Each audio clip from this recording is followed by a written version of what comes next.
Welcome to the Business Blast Podcast. I'm your host, Tyler Wagner. This episode is brought to you by Wags Media. Wags Media provides you with everything you need to generate more customers and grow your brand. Head on over to wagsmedia.com, wagsmedia.com, to enter a contest where you can win a free, done-for-you custom website valued at $2,500 for a limited time only. Now, let's jump into the episode.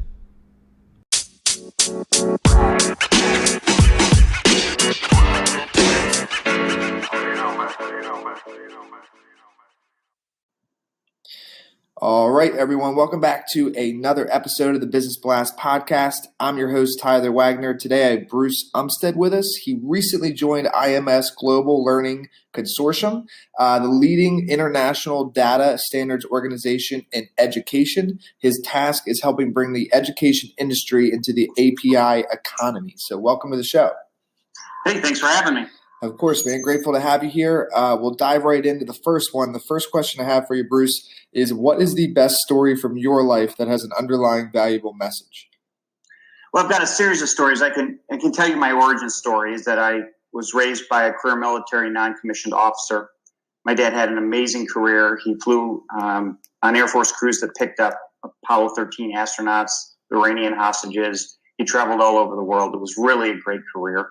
And I really found that kind of like became who I was, right? And I've been fortunate, right? Because not only did I move 20 times, but I got to live all over the world. And it started in Southern California. Then I moved to Washington, D.C., where I got to experience busing. And then I came of age in West Germany when it was West Germany and we were fighting the Cold War Russians.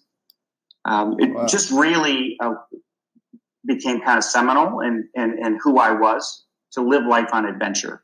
And most of the time when we were in Europe, we were driving around in an orange Volkswagen camper van, right, driving all over, experiencing life. So I found out that I'm really never satisfied unless I'm on adventure. So that's what I'm looking for. I'm always looking for what the next adventure is and who wants to join me on that adventure. Yeah, I love that, man. And what's the most valuable piece of information we should know that is within your expertise or industry? Okay, so I focus on K-12 education, and it is an exceptional industry, and I can explain why. But basically, I focus on scaling technology solutions in education, and that's why I joined IMS Global Learning Consortium, because they're pushing education data standards that make all the back-end systems work interoperably or basically as one system. So you don't have to have a single system, you just have them share data standards. And unfortunately, in K-12, it's small lot size that is the biggest problem. It's like in Michigan, we have 1.5 million students. There are 900 different education boards that decide how the funding is going to be spent and how you're going to provision education. And so we celebrate that local control, it's called, but in reality, it can drive up your cost of customer acquisition to about 35% of what you want to charge. And so it becomes very, very difficult to try to scale innovation in education because of that small lot size. So you have to be looking for those incentives to drive adoption, right, if you want to get to scale. So that's unique to my industry in K-12 education and working on data standards. And what's your best piece of like overall business advice, so not necessarily industry specific? Focus on generating positive network effect. Right? Network effect is really what drives a lot of the platform companies. So when we think about Uber, Airbnb, OpenTable, of course, there's the big guys, and they're buying up network companies all the time. And that is Microsoft, Google, Facebook, Amazon. Those are all big platform companies. And a lot of times the smaller platform companies are really kind of creating markets of connecting one side to the other. You can think about it like a matchmaker. So Match.com or Cupid and some of these other dating sites are perfect examples of what network effect is in terms of the value of the company goes up, the more people transact across that platform. And what we found, I've had to study this for the last 4 years, kind of odyssey on my own, is that in 2016, Deloitte said the stock market is valuing network orchestration, so people who generate network effect, at 8x revenue versus technology companies, which are only valued at 4x. So you get twice the value if you are actually focusing on driving network effect. And that's why somebody like Airbnb has launched at least 3 times, if not 4, in terms of trying to drive the community that's on their platform. Yes, they're sharing bedrooms and they're sharing apartments and you name it, creating experiences, but the value really comes from one side exchanging value across their platform with someone else. And if you could give your younger self one piece of advice, what would that be? Write it down. Right? That's pretty critical. It's pretty easy for me to think about what I'd tell my younger self because I have 2 teenage daughters and one's in college. The older one is funny. She is so funny. I have to work at being funny, but she just like lives a life of funny. And I'm like, you did write that down, right? So I don't think writing it down on her spam Instagram account counts, but she is starting to take my advice. Is that write it down? Yes. And in your opinion, what is the key to happiness? Living gratefully. Because happiness can be fleeting, right? It can be based on emotions, and emotions, change faster than the weather, even in Michigan. And joy is different. Right? Joy comes from the inside, and really you can generate joy by being grateful. I've listened to a couple of your podcasts, and I know that you do a gratefulness journal in the morning. Yeah. And that's really a source of joy for me. And that's my hashtag, living gratefully, both in my email and also on Facebook. It's kept me out of some political debates and helped me keep focused on what I'm really thankful for, what I'm really grateful for. And that's really, to me, the key of being happy. Yeah, man, the morning gratitude journal is a game changer, in my opinion. And what is the best book that you've read, and what was the number one thing you learned from that?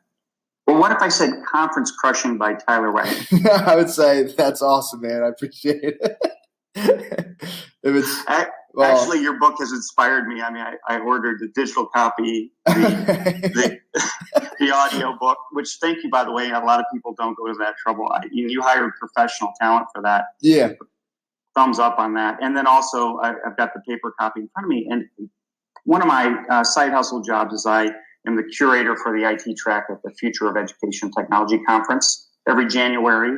It's going to be in Orlando this next year. And I realized I generate a lot of content, editing people's titles, editing their bios, editing the content that they're actually describes what they're going to do. And I thought, I've got as much content in the work that I just did on 60 different sessions.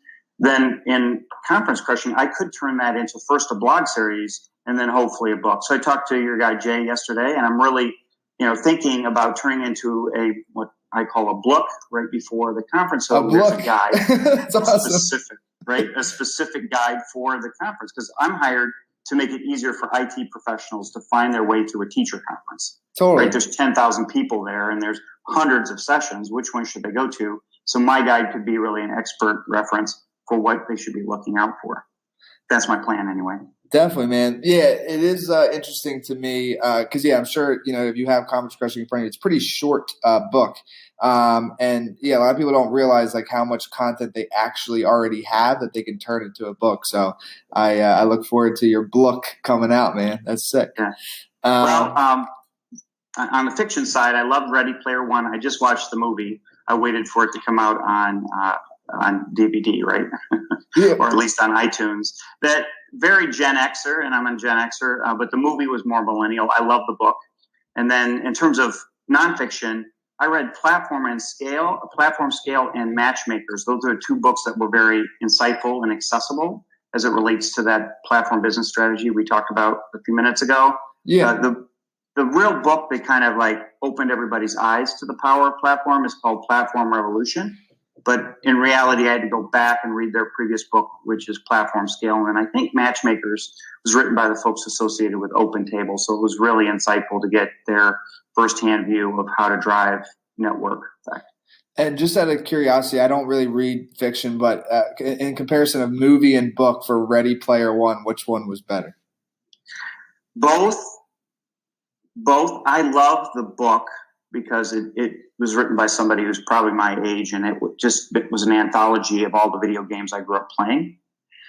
I understand why Spielberg cast it the way he did. He took somebody who really, it's even Generation Z. It's kids my age, right, that were playing the game. Yeah. But in reality, there's a lot of things he had to do to really bring out the environment, the online environment, into the theaters. And I thought he did a fairly good job at that. But I love the book more. And what is your favorite quote and why? Well, I have several favorite quotes, but I'm going to read you one that kind of talks about the way I look at life. And it's from the opening lines of the Odyssey by Homer. Tell me about a complicated man, Muse. Tell me how he wandered and was lost. When he was wrecked on the holy hills of Troy, and where he went and who he met, and the pain he suffered in the storms at sea, and how he worked to save his own life and bring his men back home safely. And yet he failed to keep them safe. Poor fools, everyone. Dude, so, and why is that your favorite quote? Well, I'm working on a podcast myself, Awesome. and it's called The Great American Epic, and really kind of celebrating the journeys that everyday Americans make to do heroic acts of you name it. I mean, I interviewed somebody who walked out of depression without medication. I interviewed somebody who became a naturalized citizen from Ireland. I've got a lineup. I'm doing Seth Godin's podcasting fellowship right now, and it's great. It's like 50 days of little increment steps of improving your craft and podcasting. So you're already getting that experience with this one. I really do appreciate being on the Business Blast, and so I'm kind of walking up that path too, little by little. And so this quote really kind of speaks to me of the types of stories that I want to tell in the Great American Epic. Yeah, man. Congrats. That's awesome. And Seth Godin, I'm a huge fan, so that's really cool as well. And yeah, man, thanks again for coming on. The last question I have for you before we let you go is, where is the best place for people to find you online? The best place is LinkedIn. So it's /Umpstead. I kind of own the web property there. You can also look me up at imsglobal.org. imsglobal.org is my new organization. I'm happy to be an entrepreneur there and kind of driving adoption of very important data standards to make education catch up with the rest of the economy. Perfect, man. Yeah. Thank you again for coming on. We appreciate it. Thanks. The podcast you just heard was published with Anchor. Got something you want to say to the creator of this show? Send them a voice message using the Anchor app, free for iOS and Android.